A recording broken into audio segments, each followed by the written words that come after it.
Bonjour et avant de commencer, un grand merci aux membres de la chaîne qui de par leur contribution me permettent de pérenniser mon avenir sur YouTube. Vous pouvez vous aussi devenir membre en cliquant sur le bouton rejoindre en dessous de la vidéo. En contrepartie, cela vous permettra d'accéder à des podcasts exclusifs qui traitent bien entendu de l'univers Marvel et du MCU.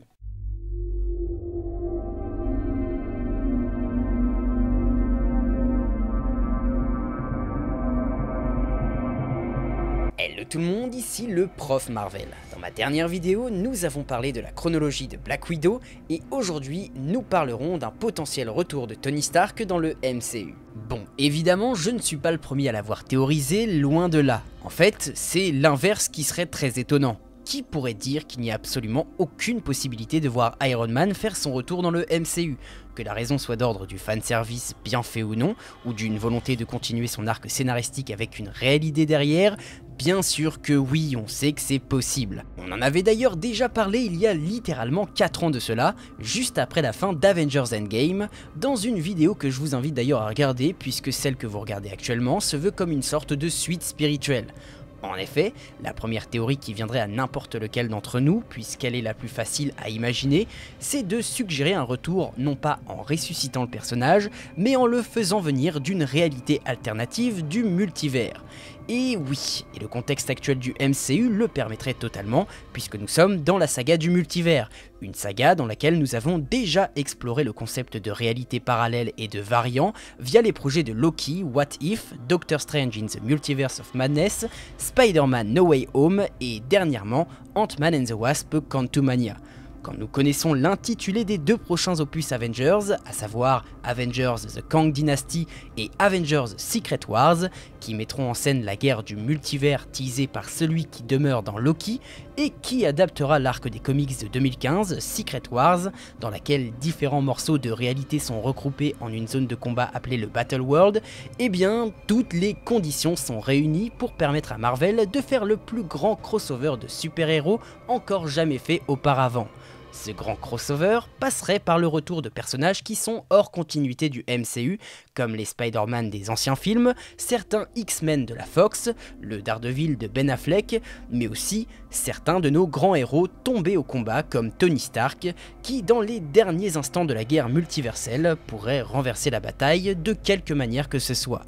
On ne peut pas ignorer cette possibilité, elle est tellement théorisée et attendue par une partie des fans que Marvel pourrait très bien écouter cette dernière, comme ils l'ont fait avec le retour de Tobey Maguire et Andrew Garfield pour Spider-Man No Way Home, mais personnellement je ne suis pas un grand partisan de cela. En accord avec mon ancienne vidéo, je trouve que ramener une version alternative du personnage via le multivers désacraliserait l'icône qu'il est devenu depuis le début du MCU et annulerait totalement l'impact et l'émotion générée par son sacrifice dans Avengers Endgame. La solution que j'avais alors proposée était directement tirée des comics, celle de faire revenir Tony sous forme d'une intelligence artificielle à la Jarvis ou Friday et qui épaulerait un de nos héros. J'avais argumenté cette idée en disant que les deux IA citées à l'instant auraient pu, tout au long de la vie de Tony, enregistrer toute sa vie, sa mémoire, sa personnalité et ses réactions afin de recréer sa conscience de manière artificielle. Cela aurait permis de ramener le personnage sans le ressusciter, car sa conscience, sa façon d'agir et de parler seraient les mêmes que celles du personnage que nous avons connu, mais elles resteraient artificielles et n'appartiendraient donc pas à l'homme originel qu'on aurait ramené d'entre les morts. Pour ce qui est du héros, j'avais alors envisagé Spider-Man et plaidé en sa faveur au détriment de Riri Williams, qui pour moi à l'époque n'avait aucune raison apparente d'être la détentrice d'une telle IA. Pourtant dans les comics, Riri Williams c'est la super-héroïne Ironheart, une sorte d'héritière spirituelle d'Iron Man, qui a été capable de construire sa propre version de l'armure du héros avec ses propres moyens, ce qui a attiré le milliardaire et l'a poussé à la prendre sous son aile avant de tomber dans le coma suite à son combat final contre Captain Marvel dans l'arc Civil War 2. Cependant, le personnage a tout de même continué d'évoluer puisque ce dernier avait pris le soin de créer une IA copiant virtuellement sa conscience, IA qui avait alors intégré l'armure de Riri.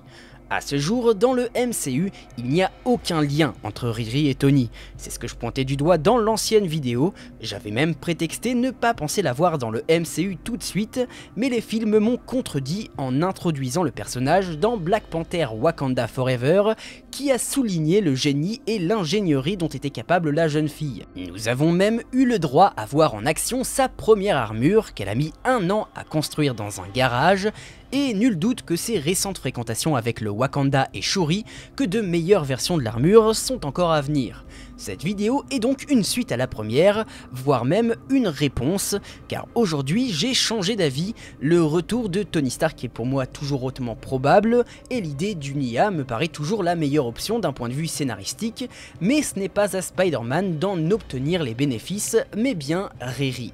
Dans un premier temps, cela serait logique puisque la marque 1 Ironheart ne possède pas d'intelligence artificielle à l'heure actuelle. C'est bien la première fois pour une armure Iron Man dans le MCU, il y a donc une place à prendre. Et si Shuri n'y a pas intégré sa propre intelligence artificielle, Griotte, c'est pour une bonne raison. Dans un second temps, et attention, on va spoil la série Secret Invasion, je vous mets un timecode pour l'esquiver, certains éléments commencent à s'imbriquer et me font penser à titre personnel que Tony pourrait être de retour beaucoup plus vite qu'on ne le pense.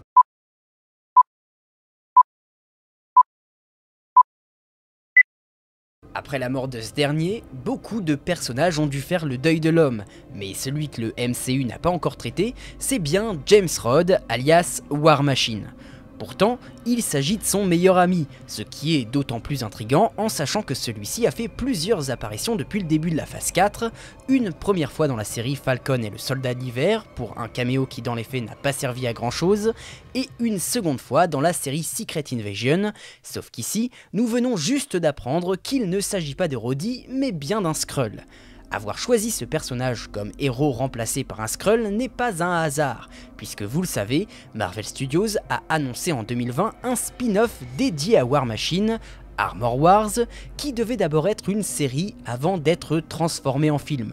Il ne s'agit pas d'un hasard, car Marvel avait annoncé que les événements d'Armor Wars se dérouleraient juste après ceux de Secret Invasion. Au vu de ce qui se passe dans le show en question, je ne peux m'empêcher de penser qu'à la fin de Secret Invasion, nous retrouverons le vrai Rhodey et que celui-ci va devoir faire face d'une part aux conséquences de son remplacement, mais d'autre part, faire face à son deuil concernant Tony. Ce fait a d'ailleurs été confirmé par l'acteur lui-même qui, dans un podcast avec le média Bro Bible, a déclaré que la mort de Tony Stark jouerait un rôle majeur dans la série. Enfin, l'acteur a rapporté dans le média Entertainment Weekly que le personnage devrait faire face à beaucoup de tensions entre son travail de militaire et ses allégeances au code qu'il a juré de respecter par rapport au monde en évolution. Mais alors, comment lier toutes ces choses entre elles et comment arriver concrètement à l'idée d'un Iron Man en IA ? Eh bien vous allez le voir, nous avons en fait assez d'éléments pour littéralement imaginer le fil rouge de l'intrigue d'Armor Wars. Très récemment, le média The Cosmic Circus a révélé que les interprètes de Riri Williams, de la comtesse Valentina et de Justin Hammer devraient être de retour pour le film. Il s'agit pour l'instant d'une rumeur, c'est donc à prendre avec des pincettes, mais ce n'est pas la première fois que ce média nous ramène quelques scoops, alors on pourrait légitimement y croire.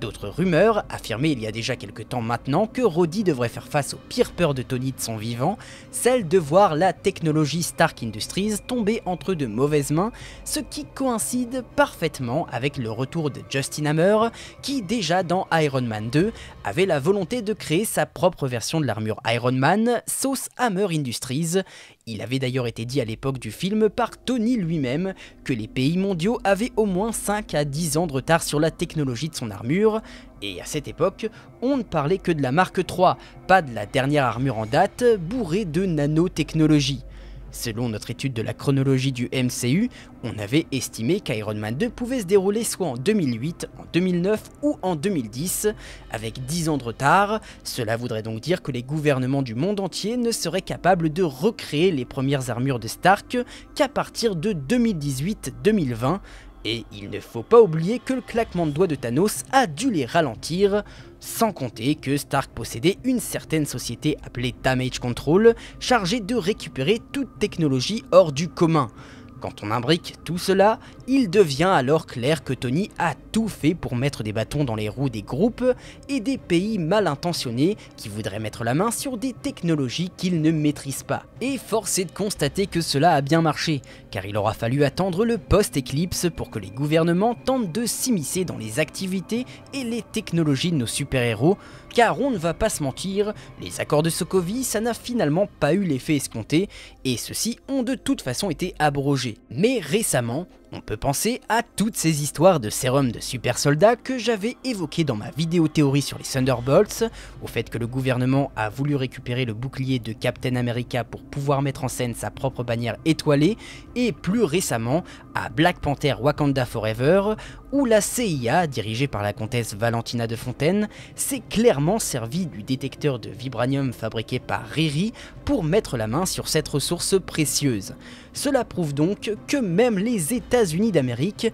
pourtant l'une des plus grandes puissances du monde, si ce n'est la plus puissante, commencent tout juste à effleurer le potentiel qu'offrent ce qu'ont pu apporter les super-héros. Armor Wars arrive donc à point nommé pour parler de la technologie Stark et du traitement qui va en être fait. On rappelle d'ailleurs que Damage Control, qui toujours selon Cosmic Circus devrait être de la partie, possède en plus des technologies Chitauri de la bataille de New York, une majeure partie de la technologie Stark, à savoir Edith, les drones de combat vus dans Spider-Man Far From Home, et les canons soniques vus pour la première fois dans l'Incroyable Hulk et récemment utilisés dans She-Hulk et Miss Marvel.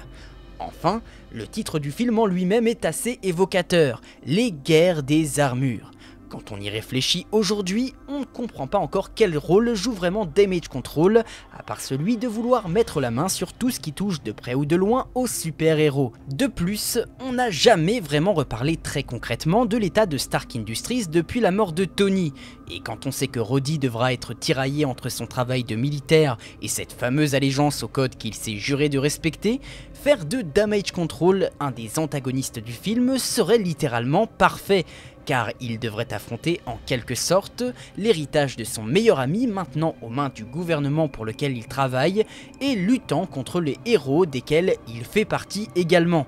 Et de là à penser que Valentina ne se cache pas derrière tout ça, il n'y a qu'un pas, puisque si on y regarde de plus près, elle n'a cessé depuis sa première apparition d'être sur tous les fronts, exactement comme le fait Damage Control. Oui, vous avez bien entendu, je pense que le véritable leader de Damage Control se révélera dans Armor Wars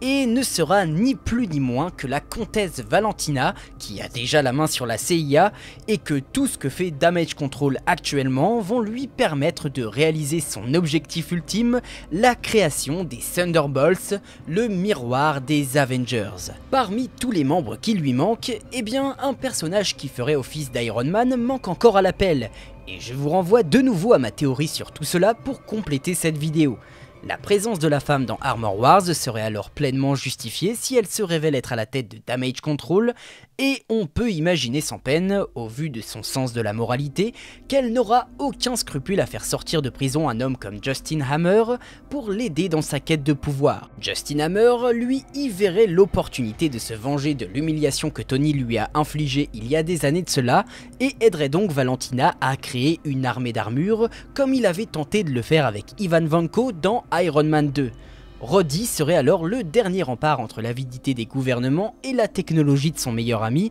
et devrait donc, en conséquence, s'allier à des ennemis de Valentina à tout hasard, des personnages comme Everett Ross, les Wakandais, ou alors simplement le personnage qui était déjà au centre de toutes ces manigances, la fameuse Riri Williams. Cela permettrait alors de créer ce lien inexistant entre elle et Stark que je pointais du doigt dans ma première vidéo sur le retour de Tony. Rhodey deviendrait donc le mentor qu'elle aurait dû avoir et lui apprendrait à maîtriser pleinement la technologie des armures Iron Man, puisque lui-même a été le seul à vraiment s'en servir avec les armures War Machine. Faire de Spider-Man l'héritier d'Iron Man aujourd'hui n'aurait plus aucun sens, étant donné que No Way Home a heureusement poussé le personnage vers un chemin plus solitaire, un chemin bienvenu et qui permet à Iron Heart de devenir l'héritière spirituelle du héros que tant de fans ont aimé. C'est au cours de cette transmission entre Rhodey et Riri que pourrait être introduite l'IA de Tony,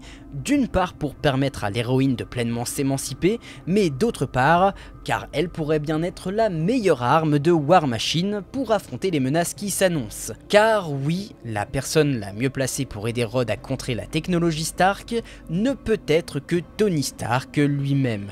Il l'avait dit, même mort, il sera toujours le héros. Et la vidéo est à présent terminée, je vous remercie de l'avoir suivi jusqu'au bout. Si ça vous a plu alors abonnez-vous, activez la cloche et lâchez le petit pouce bleu des familles qui fait plaisir. Vous pouvez également soutenir mon travail en devenant membre de la chaîne via le bouton rejoindre en dessous de la vidéo ou en me rejoignant sur mes réseaux sociaux comme Instagram ou Threads, tous les liens sont à l'écran et en description. Et quant à moi je vous dis à la prochaine pour une nouvelle vidéo, ciao!